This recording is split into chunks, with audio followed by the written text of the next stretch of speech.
हरे कृष्णा। हरिचरण चिंतन कक्षा में आपका स्वागत है जी। तो हरिचरण चिंतन कक्षा में आज की चर्चा किसी के प्रश्न से ही है। साधु, जैसे हमने अभी पिछली कक्षा में भी में चर्चा की थी कि हम साधु की पहचान कैसे करें, क्योंकि आज के जो कलयुग, चलो कलयुग की चर्चा तो पहले हो चुकी है कि कलयुग में साधु की पहचान करना बहुत मुश्किल है। तो उन्होंने जिसका क्वेश्चन है उनका भी यही है कि साधु अब बहुत हैं कलयुग में, हम ऐसे कैसे किसी ऐसे इंसान की शरण में चले जाएं साधु की कि उसको हम भगवान बना दें और उससे दीक्षा ले लें। तो इसके ऊपर आज हमारी चर्चा है।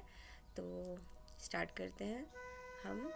और पहले हम माता पिता गुरु को प्रणाम करते हैं। ओम ज्ञानम तिमिरन्धस्य ज्ञानंजन शलाकया चक्षुरुन्मीलितं येन तस्मै श्री गुरुवे नमः। श्री चैतन्य मनोभीष्टं स्थापितं येन भूतले स्वयं रूपा कदा मह्यं ददाति स्वयं पदान्तिकं।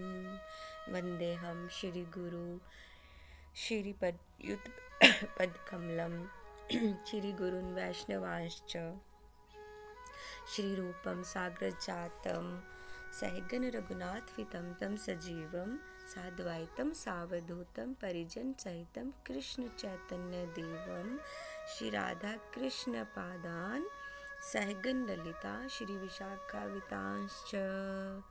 हे कृष्ण करुणा सिंधु दीनबंधु जगतपते गोपीश गोपिका कांत राधा कांत नमोस्तुते। तप्त कांचन गौरांगी श्री राधे वृंदावनेश्वरी वृषभानुसुते देवी प्रणमामि हरिप्रिये। गुरुवे गौरचंद्राय राधिकाय तदालय कृष्णाय कृष्ण भक्ताय तद्भक्ताय नमो नमः। नमस्ते गिरिराजाय श्री गोवर्धन नामिने अशेष क्लेशनाशाय परमानंददायिने श्री कृष्ण चैतन्य प्रभु नित्यानंदा श्री अद्वैत गदाधर श्रीवासादि गौर भक्त वृंद। हरे कृष्णा कृष्णा कृष्ण हरे हरे, हरे राम राम राम हरे हरे। श्री राधा रमन लाल की जय, श्री वृंदावन धाम की जय, श्री जुगेश्वर महादेव की जय। तो आज की कक्षा हमारे साधु के गुणों की पहचान, कि हम कैसे पहचाने। कि अभी बहुत सारे जैसे दीक्षा के लिए उन्होंने क्वेश्चन पूछा, अभी बहुत सारे कथावाचक भी हैं, बहुत सब हैं जो साथ साथ दीक्षा भी कर रहे हैं। दीक्षा मतलब दूसरे के जीवन को, आपने उसकी बागडोर को संभालना है। हम अपना जीवन उस गुरु को सौंपते हैं, फिर वो गुरु हमें हमारी नैया कैसे पार लगाएंगे, ये बहुत बड़ी बात है। गुरु तो कंठी गले में डाल, जो भी हैं वो कंठी डाल रहे हैं, उनको अपना शिष्य बना रहे हैं, पर जो एक शिष्य है, हम लोगों को तो अपना जीवन सोचना है। तो उनकी यही क्वेश्चन की क्लैरिटी पे आज की कक्षा है।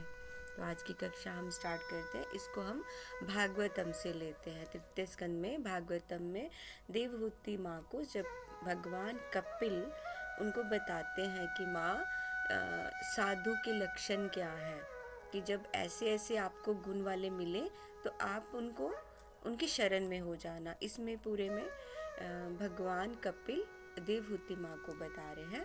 तो उसी से हम आज की कक्षा लेके उनके क्वेश्चन का सॉल्व करने की कोशिश करते हैं। मुझ में भी इतना ज्ञान नहीं है, मैं बद्ध जीव हूँ। तो जो भी है, जो हमारे शास्त्रों में, उस पे हम सब मिल के चर्चा करते हैं। तो देवहूति माँ को जब कपिल देव भगवान ने बोला कि यही कि कल्याण का जो मार्ग है, उन्होंने बोला माँ जो कल्याण का मार्ग है वो भक्ति ही है। आप देखिए देवहूति माँ और कपिल, वो भगवान है, वो भगवान की माँ है, पर फिर भी वो ये जो संसार का मोह ये सब नहीं छोड़ पा रही हैं, वो उसी में ही है। तो भगवान उनका सब ये मोह मतलब दूर कर रहे हैं। वो उन्होंने अपने पुत्र को ही अपना गुरु बनाने के लिए उनके पास बैठ के उन्होंने बोला कि हे पुत्र, मुझे इससे निकाल लो। तो भगवान उनको साधु के लक्षणों के साथ सब बता रहे हैं किसकी शरण में माँ आपको जाना है। तो उन्होंने बताया कि कल्याण चाहते हो आप माँ, तो कल्याण का मार्ग भक्ति ही है। भक्ति और जो सत्संग, भक्ति सत्संग से प्राप्त की जा सकती है। जो भक्ति किससे प्राप्त हो सकती है? सत्संग से। सत्संग कैसे? संत महापुरुष का संग करने से सत्संग हुआ। वो कोई संत महापुरुष का हम संग करेंगे तो हमें सत्संग होगा, भक्ति की भावना पुष्ट होगी और इस संसार के बीच में रहते हुए भी हम इस संसार से दूर रहेंगे, विरक्त रहेंगे।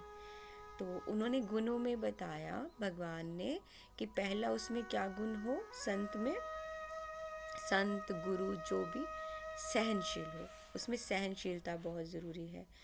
महापुरुष जो सच्चा महापुरुष हो, है ना, वो सच्चा भी हो, सहनशील भी हो। वो कैसे हो? अभी जैसे राम सुखदास महाराज जी है ना, तो उनसे ना ये मैंने कहीं से सुना था, उनसे किसी ने पूछा कि आपके जीवन का परिचय दीजिए। अगर हमसे पूछा जाता, हम पहले शरीर का बताते कि ये शरीर वहाँ से है, इस शरीर के माता पिता वो हैं, दीक्षा के बाद मेरा नया जीवन यहाँ है, ऐसा ऐसा नहीं। उन्होंने एक ही और ऐसा ऐसा डीप आंसर दिया जिसमें बहुत कुछ छुपा हुआ। उन्होंने बोला कि मैंने भी कष्ट सहा है तो आप भी सहिए।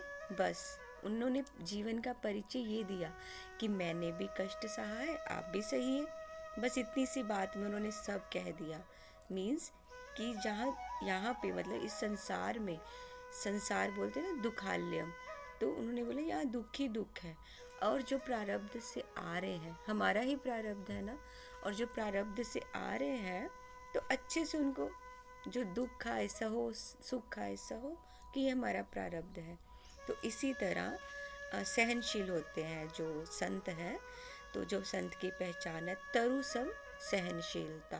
तरु यानी वृक्ष, तरु सम सहनशीलता, वृक्ष के जैसे वो बिल्कुल सहनशील होते हैं। उनको कोई जैसे वृक्ष को देखो, आंधी तूफान बहुत बारिश में भी वो स्टिल वैसे के वैसे हैं। हम उन पे पत्थर मारते हैं और उनके उस वृक्ष से फल आते हैं नीचे, उस पत्थर से उसको चोट भी लगती है, पर वो बदले में हमें क्या दे रहा है? फल दे रहा है। और बदले में हमें क्या दे रहा है? धूप से बचाकर छाँव दे रहा है। यही होते हैं हमारे गुरु। वो हमें इस संसार की थपेड़ों से बचा के अपनी चादर के अंदर छुपा के हमें इस संसार से, ये जो भव सागर है ना, मैंने बताया था ना, ये नाव है ना, ये नाव है हमारा जीवन, और जो गुरु हमारे इसको बोट के रक्षक हैं, वो हमें पार लेके जाते हैं। जो वो नाविक, जो वो उस बोट को जो चलाता है ना नाविक, वो गुरु है। तो अगर हम उनकी शरण में चले गए, उस पर बैठ गए, तो गुरु ही। इसलिए हमें सोच समझ के गुरु का चयन करना है। यहाँ कपिल भगवान स्वयं अपनी माँ को भी गुरु के बारे में बता रहे हैं। और सहनशीलता और वृक्ष का वो हमें अंतिम समय तक, है ना, अपने साथ रखते हैं। कि हमें अंतिम समय तक साथ देते हैं ना वृक्ष।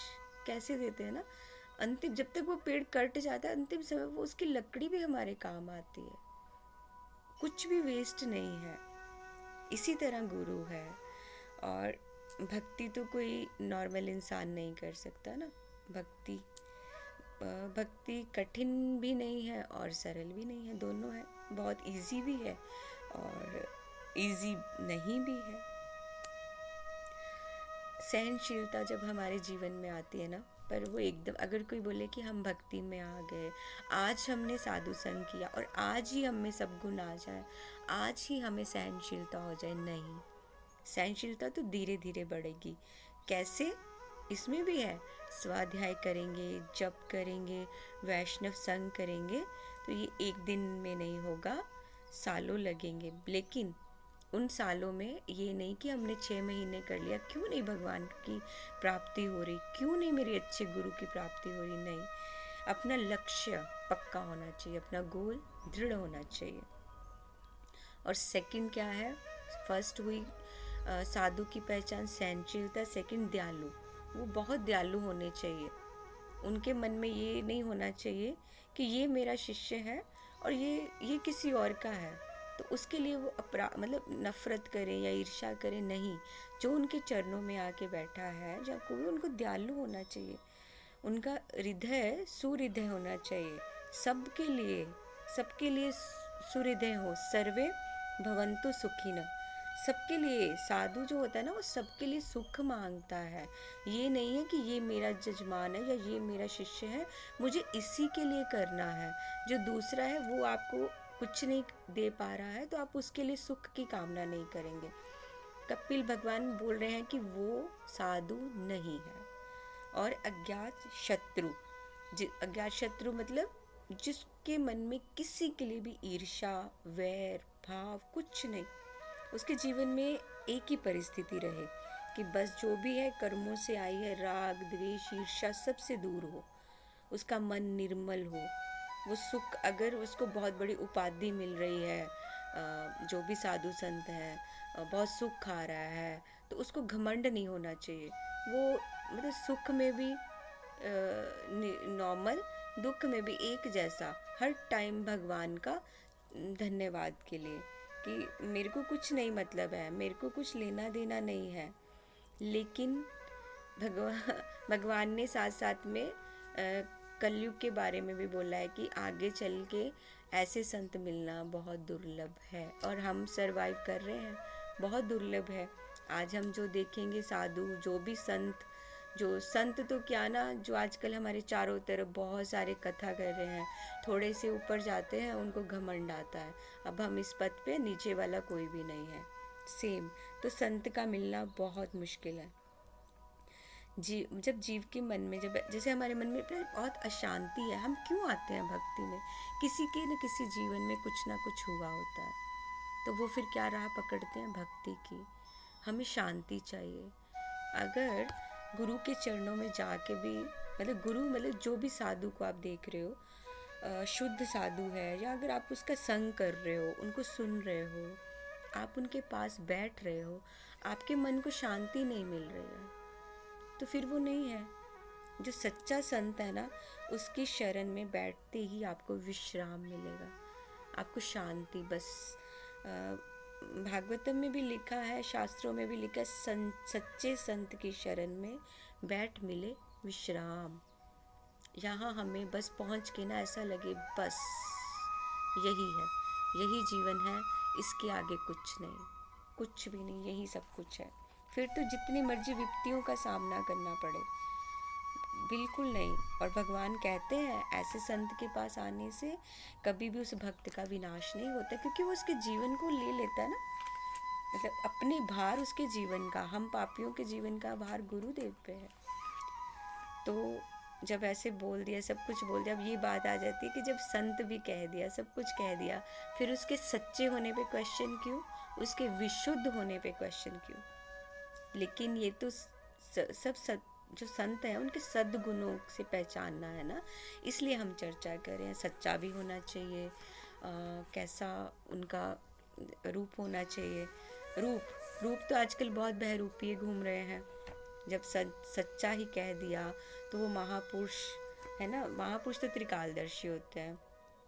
इसलिए एक साधु को जो वेश की बात आई ना, उसके वेश पे कभी नहीं पहचानना चाहिए, कभी भी नहीं।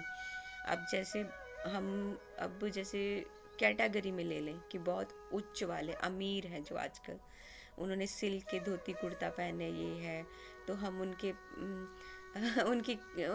सब क्लासेस सुन रहे हैं, सब अटेंड कर रहे हैं, उनके रूप को हम देख रहे हैं, अच्छा सिल्क में है, अच्छा ऐसा है। नो, दैट इज़ नॉट साधु। उनका जो जीवन है, उनका क्या व्यवहार है, क्या बिहेवियर है, उसके ऊपर देखना है हमें, वेश से नहीं देखना। फिर वही बात आती है कंठी, ये शास्त्रों में भी लिखा है, मानस में भी लिखा है कि मानस में तो पहले लिख दी थी ये बात कि कलयुग में पाखंड होगा, इसलिए भ्रम नहीं पाले। जो आपको बहुत ज़्यादा सेलिब्रिटी उसमें आ जाए और बहुत वो हो, कई मनुष्य ऐसे स्वांग लेके चलेंगे कि हम बहुत बड़े वो हैं, साधु हैं। नहीं, और वो साथ साथ गृहस्थ जीवन बहुत अच्छे से जी रहे हैं, ऐसा नहीं है। हाँ, जो अपनी संप्रदाय से, पुरखों की संप्रदाय से चले आ रहे हैं, गोस्वामीज, उनके ऊपर कोई क्वेश्चंस नहीं है। बहुत, अब बहुत संप्रदाय से चले हैं। अब जैसे हमारे राधा वल्लभ जी की संप्रदाय में उनके सारे चले, राधा रमन जी की संप्रदाय में, और वही हैं जो गोस्वामीज, वही हैं, उनकी फैमिली आगे सेवा में है, वही सब है, आगे कोई और नहीं है। लेकिन जो कलयुग में आजकल जो ये सब चला है, कोई भी उठ के खड़ा है, वो गुरु बन रहे हैं और कंठी माला पहना के तुम मेरे शिष्य, इसके ऊपर चर्चा है ये। तो आज की स्थिति को ध्यान में रख के महापुरुषों ने 500 साल पहले के बोल दिया था, रसिक रसिक तो सब चले गए हैं, अब भोले भाले लोग हैं ना, वो बस जो वेश होगा ना, वेश, इसके ऊपर ही मोहित हो जाएंगे और अपना जीवन पूरा खत्म कर लेंगे। इसलिए हमें जो गुरु हैं, जो हमारे शुद्ध शुद्ध भक्त माल में जिनकी चर्चा है, हमारे उनके उनके जो उपदेश हैं, उनसे हमें सीखना चाहिए। साधु को सद्गुणों से पहचानना, हमारे हमारा मन भी उसका प्रमाण है। कैसे? जब हम उसके पास बैठेंगे, हमारा मन ही गवाही दे देगा। हमारी जो अंतरात्मा है ना, हमें उसको सुनना चाहिए। जब हम किसी के पास बैठते हैं, बहुत कोशिश करते हैं इसको नॉर्मली ले ले, हम कोई रिश्ते निभाते हैं, एक के साथ हम रिश्ता निभा रहे हैं, हम उनके पास बैठते हैं, हमें वो फील नहीं होता है, हमेशा यही फील होता है कि नहीं, ये गलत है, ये इंसान मुंह से कुछ और है, हमें अंदर से ना, हमारे अंदर है कुछ ऐसी शक्ति, भगवान बताते हैं कि नहीं, ये हमारे लिए वो वाइब्रेशंस आती हैं, हमारा मन ही हमें प्रमाण कर देता है, तो हमें उसको मानना चाहिए। जो भीतर की गांठ है ना, ये खुलते हमारे जो रोम रोम है ना, ये जो गूज बम्स है, ये आ जाते हैं कि नहीं, ऐसा है। अगर उस वहाँ से हमें अगर पॉजिटिविटी और सब कुछ मिलेगा ना, कि नहीं ये झूठ नहीं है, सच है, तो हमारी जीवात्मा ना, जो अंदर अंदर वाला मन, वो खिल जाएगा, खुशी से खिल जाएगा। इस पर ये नहीं होना चाहिए, अगर नॉर्मल रिश्ते की बात है ना, उस पर ये नहीं होना चाहिए कि जड़ वस्तुएं, अगर उस इंसान ने आपके लिए कुछ बहुत सारा पैसा खर्च किया तो आपका अंदर का जीवात्मा का मन खिल गया, तो ये तो बिल्कुल भी नहीं है। बिना स्वार्थ के जो रिश्ता है, तब आपका मन खुश है, वो रिश्ता है, वहाँ आप अपने मन को प्रमाण लेके आप चल सकते हो। और गुरु की बात तो वो तो बहुत बहुत आगे है, बहुत आगे है। साधु भूषाना, संत तो वो है जो एक साधु है, वो खुद तो है, पर उसने जब देखा कि उसको ईर्ष्या नहीं होनी चाहिए कि मेरे सामने साधु है, और ये जिनको मैं दीक्षा का वो किया है, कहीं ये उठ के उसके पास नहीं चले जाए, ये ईर्ष्या भी नहीं होनी चाहिए। वो खुद साधु का दासानुदास भाव होता है ना, बस उससे। और मानव मन तो हमारा ऐसा है, वो हमें 100 बार बोला झूठ भी होगा ना, हमारा मन ऐसा है जैसे हमारे पास, हम इसको जो झूठे ढोंग रचा हुआ जो साधु है, कथा कर रहे हैं और वो शिष्य बना रहे हैं, तो हम उसकी बात को 100 बार मानेंगे, है ना, उस झूठ बोलते जाएंगे, झूठ बोलते जाएंगे, और हम क्या करते जाएंगे, उसको एक बार हम सच मान लेंगे, वो एक ही बात को बोलेंगे ना बार बार, नहीं मैंने तो ऐसा नहीं, अच्छा मैं तो ऐसा हूँ, मैं वैसा हूँ, वो फिर एक स्टैंप लग जाएगी कि अच्छा ठीक है, क्योंकि हम मानव मन हमारा बहुत सरल है। लेकिन उस इंसान का, उस जो भी है, तो उनको एक घड़ी तो विश्वास हो जाएगा कि ठीक है, 100 बार झूठ बोलने पे बात तो सत्य है। जैसे अब एक एग्जाम्पल, कि हम किसी को बहुत बड़ी उपाधि दे रहे हैं ना, महाराज, हम बोलते हैं महाराज, वो सारा दिन सुनते सुनते, ये शास्त्र में नहीं लिखा, ये मैंने किसी साधु से सुना है। हम उनके पास दर्शन को गए थे, तो उन्होंने महाराज बोलने को मना किया, और वो अपने आसन से उठ के हमारे साथ नीचे ज़मीन पे आसन पे बैठ गए, बोलते बिल्कुल नहीं। ये बात मेरे को हमेशा याद आई। उन्होंने बोला महाराज मुझे नहीं कहना है, क्योंकि सारा दिन महाराज सुनते सुनते एक दिन अपने आप को लगता है कि मैं नॉर्मल इंसान नहीं हूँ, मैं महाराज हूँ।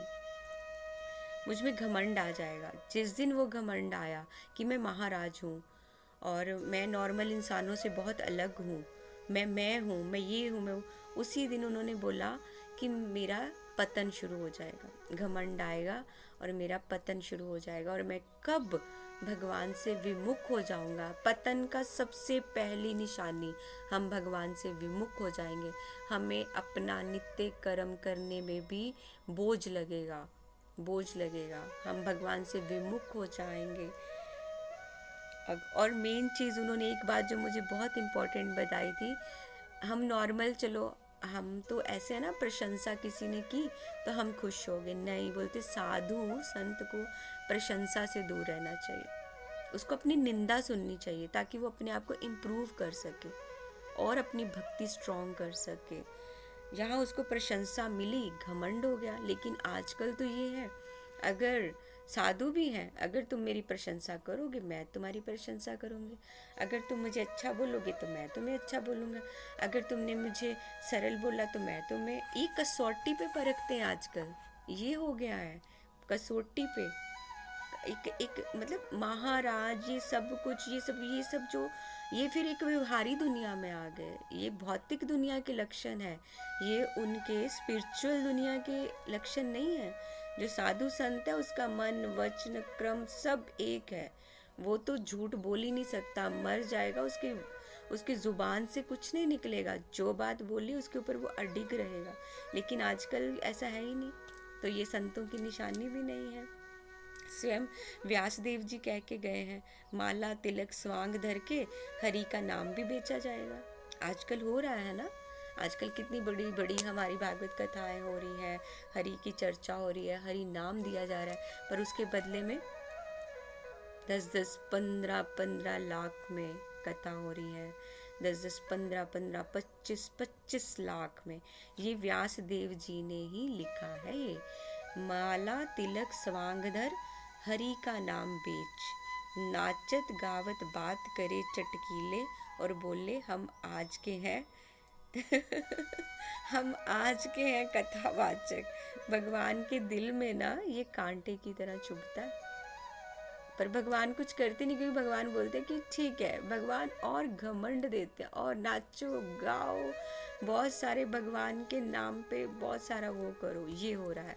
ये भागवतम में लिखा हुआ है ये कि ये ऐसा होगा, वो कह के गए ऐसा होगा। बेच रहे हैं ना हमारी नाम, हो रहे हैं ना, हम तभी कंफ्यूज हैं, हमें समझ ही नहीं आ रहा हम किसकी शरण में जाएं, नहीं जाएं, क्या करें, कैसे करें। पाखंड ही पाखंड है चारों तरफ, और मानस में ये बात लिखी है, कलयुग में जितना पाखंड होगा, जो पाखंडी होगा उसकी ही पूजा होगी। इसलिए हमें भ्रम नहीं पालना है कि हम इस सब में रह के भी अछूते रहेंगे, हमारे ऊपर भी वैसा प्रभाव होगा। ये कक्षा बहुत लंबी जाएगी, इसको मैं सेकंड पार्ट में करती हूँ। तो साधु के लक्षणों का ये 2 लक्षण, दयालु, सहनशीलता, ज्ञात शत्रु 3, और मन क्रम वचन उसका कैसा होना चाहिए, ये सब पे नेक्स्ट कक्षा में हम चर्चा करेंगे। तो श्री जी के चरणों में प्रणाम। आज की वार्ता हम यही विश्राम करते हैं।